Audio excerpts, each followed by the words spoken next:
بسم اللہ الرحمن الرحیم۔ السلام علیکم ناظرین، آج رمضان کی پہلی رات ہے۔ صرف ایک بار یہ وظیفہ کر لو۔ یہ وظیفہ کرنے سے آپ کو بہت فائدہ ہوگا جس کا آپ اندازہ بھی نہیں لگا سکتے۔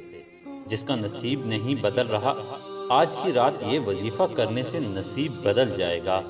اگر آج کی رات آپ وظیفہ کر لیتے ہیں تو آپ کے گھر سے تنگ دستی، پریشانیاں اور بیماریاں ختم ہو جائیں گی۔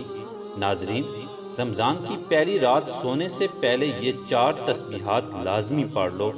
صبح اٹھتے ہی آپ کو غیب سے پیسے ملیں گے۔ یہ 4 تسبیحات پڑھ کر دیکھ لو، سارا دن غیب سے پیسے ملتے رہیں گے۔ سب سے پہلے آپ نے 3 مرتبہ بسم اللہ پڑھنی ہے۔ اس کے بعد نبی کریم صلی اللہ علیہ وآلہ وسلم کی ذات مبارک پر درود شریف پڑھنا ہے۔ درود شریف آپ نے 11 مرتبہ، 21 مرتبہ یا پھر 41 مرتبہ پڑھنا ہے۔ اس کے بعد آیت الکرسی 11 مرتبہ، 21 مرتبہ یا پھر 41 مرتبہ پڑھنی ہے، اور اس کے بعد پھر آپ نے استغفر اللہ پڑھنا ہے۔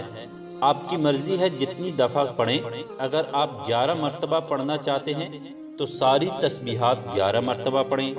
اگر آپ 21 مرتبہ پڑھنا چاہتے ہیں تو تمام تسبیحات کو 21 مرتبہ پڑھیں، اور اگر 41 مرتبہ پڑھنا ہے تو سب تسبیحات کو 41 مرتبہ پڑھیں۔ عمل کو مختصر نہ کریں، جتنا اچھے اور پختہ یقین کے ساتھ کریں گے اتنا ہی زیادہ فائدہ ہوگا۔ اس کے بعد آپ نے اللہ تعالیٰ سے دعا مانگنی ہے۔ آپ کی جو بھی حاجت ہے اللہ کے سامنے بیان کرنی ہے، انشاءاللہ آپ کی ہر حاجت پوری ہو جائے گی۔ ناظرین، بندہ جب روزہ رکھتا ہے، سارا دن اللہ کی رضا کے لیے نہ کچھ کھاتا ہے اور نہ پیتا ہے، تو جب افطاری کا وقت قریب آتا ہے تو اللہ فرشتوں سے فرماتا ہے کہ دیکھو، میرے بندے نے میری رضا کی خاطر پورا دن اپنا منہ بند رکھا۔ افطاری کے وقت میرا بندہ جو بھی مانگتا ہے اس کو وہ چیز عطا کر دو۔ حدیث مبارکہ ہے کہ جنت کے 8 دروازے ہیں، جن میں سے ایک کا نام باب الریان ہے، اور اس دروازے سے صرف روزہ دار جنت میں داخل ہو سکتے ہیں۔